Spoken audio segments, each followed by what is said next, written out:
В рамках встречи председатель Президиума Совета ТЭИПов рассказал о промежуточных итогах работы Совета за первый квартал текущего года. По его словам, старейшины принимали активное участие в примирении враждующих сторон, рейдовых мероприятиях ОГИБДД, разрешении земельных споров, сходах граждан, проходивших в селах, во встречах с волонтерами и различными диаспорами. Уважаемый глава республики, за прошедший небольшой период работы Президиум провел 10 заседаний. Из них по разборам враждующих сторон на почве драки 2 случая, кровном месте 2 случая, денежных споров 3 случая, в том числе обращение председателя грузинской диаспоры, умыкание девушки 1 случай. Принимали участие в конференциях, посвященных 25-летию референдума образования Республики Ингушетия в составе России, посвященных Дню Конституции Республики Ингушетия, чествованию победителей, чтецов Корана, активное участие во всех встречах правозащитников и членов Общественной палаты России.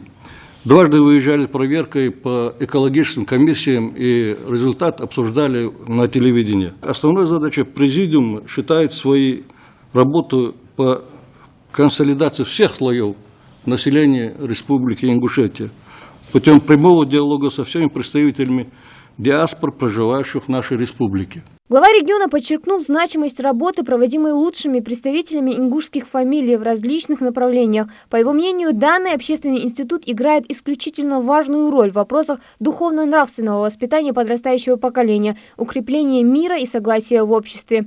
Этот орган, который не имеет определенной зарплаты, привилегий, этот орган, который предназначен для того, чтобы решать текущие вопросы, сложные вопросы, прямо сиюминутно и не позволять какие-то такие ярко выраженные споры, которые могут вылиться в конфликтные ситуации, их придерживать. Сегодня Совет ТЭИПов объединяет представителей всех почти ТЭИПов.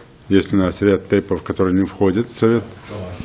И надо максимально количество этих ТЭИПов, которые не представлены, надо их с ними разговаривать, с родственниками, совсем не с родственниками, а с представителями ТЭИПов.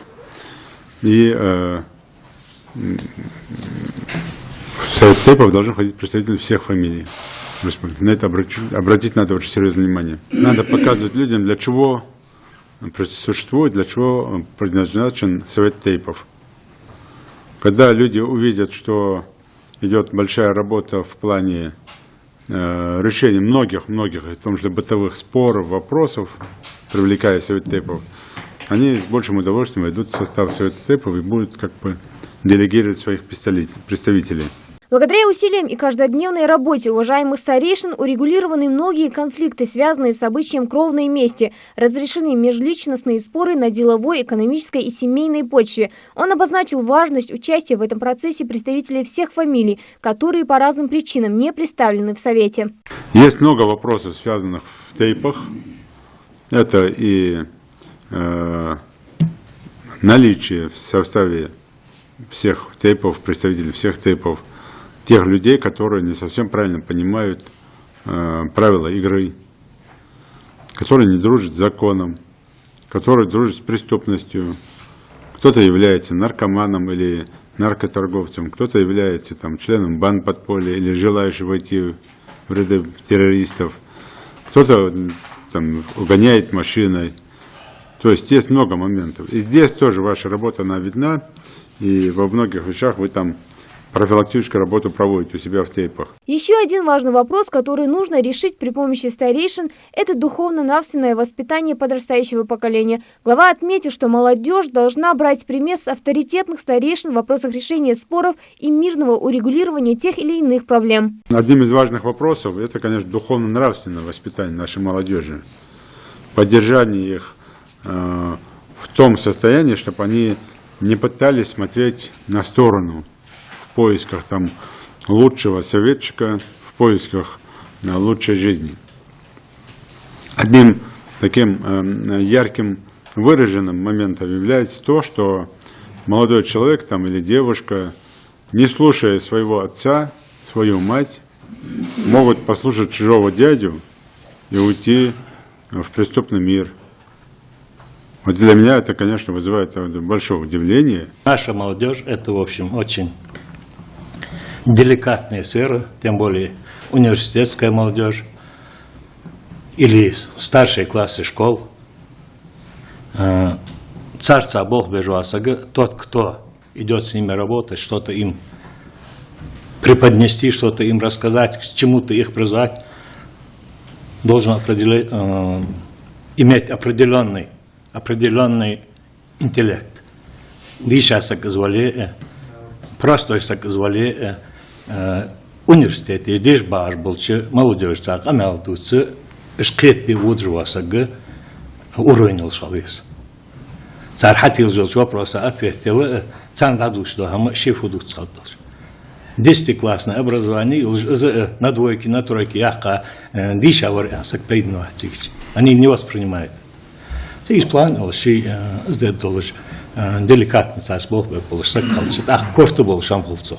На встрече также обсуждалась ситуация вокруг муфтията. Говоря о религиозных спорах, глава Ингушетии отметил, что религиозные проблемы имеют тонкую грань и ошибочно говорить, что духовное управление не имеет отношения к государству, поскольку их деятельность регулируется законом, имеет государственную регистрацию и руководствуется уставом. И здесь речь идет не только о ликвидации муфтията. В этом году ликвидировано более 30 общественных организаций. Духовное управление мусульман республики до сих пор не исполнило предписание Минюста Ингушетии об устранении выявленных нарушений. Религия – это такая тонкая грань, и когда вот такие вещи возникают, то на орбиту всегда выходят те, кто сами порой иногда были начинателями вот этих всех конфликтных ситуаций.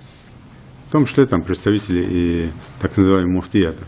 Это тоже присутствует, люди это прекрасно знают.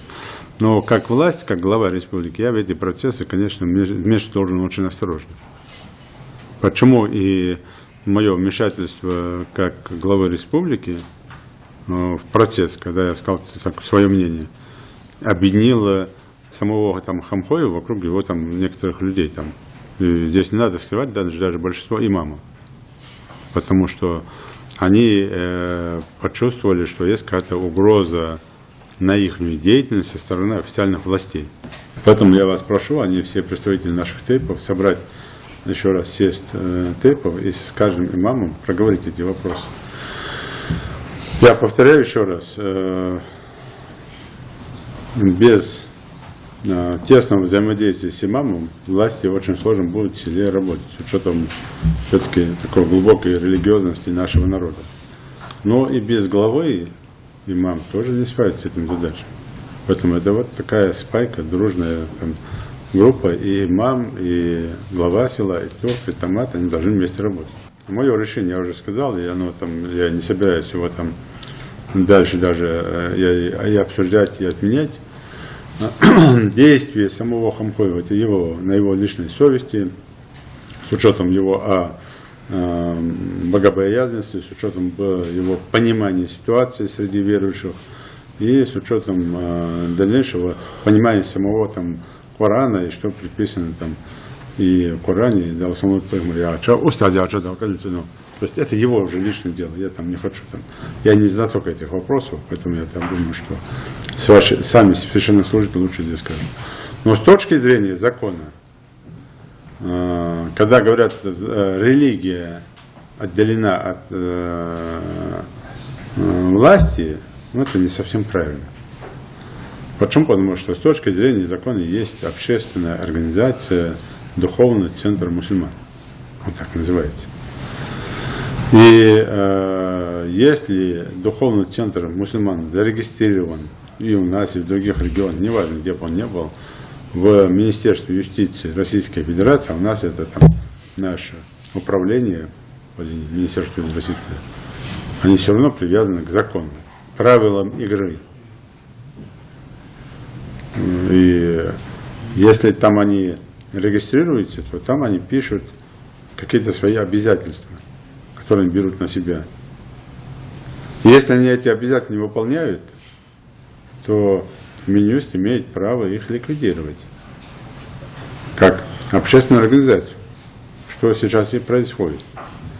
И здесь не только духовный центр мусульман. Если там память не изменяет, в этом году ликвидировано более 30. Там надо Минюсту сказать, они вывести на сайт, которые создавали, вы помните, да, перед выборами появляются общественные организации, много там сочиняют их, а после выборов они распадаются. البوشي محمد برموفتي سوهان وصان وحباتشا وياغروت زازكو مراد ساشي أتنشين تلهم تلخنجي ديجانا حقول به باتشا عصر توق تلخات توني قيرتيشم دعبها بغوق تعدانت باتشا عصر إيغيغا سون بوغ بولبات سوت إحلاته شوان بوغ بولبات صبال غرطة أول شاشت مفتي عغر رجال عوغر محمد ديك بريمير دايس ساقا تاغن سبق ويان لبوي ساقا شي قوس ماريقي وخد شي خارس ويان خيتس ماسلين شي بق وسان غيت نو شي بق ويلوتي خوت ساقا ترز تسحم سو عدلوش شي ليلجو بوليتيكا شي ليلجو بويدينيغ قمنا بوصلناغا بيت بول زيدول يقي بيتنات دول раскол يولцو يبرت توبوцу ناغا حشي حليل دچو شين نيس خيتي на выходе حدوزو результат نيس 20 بوصلناغا بيت не 20 خيچه شورتي دياغونو ازليل دچو سين باق ازليل باقيت درسونو ازليل دچو وينيق برت خير بالر مار توالوش بات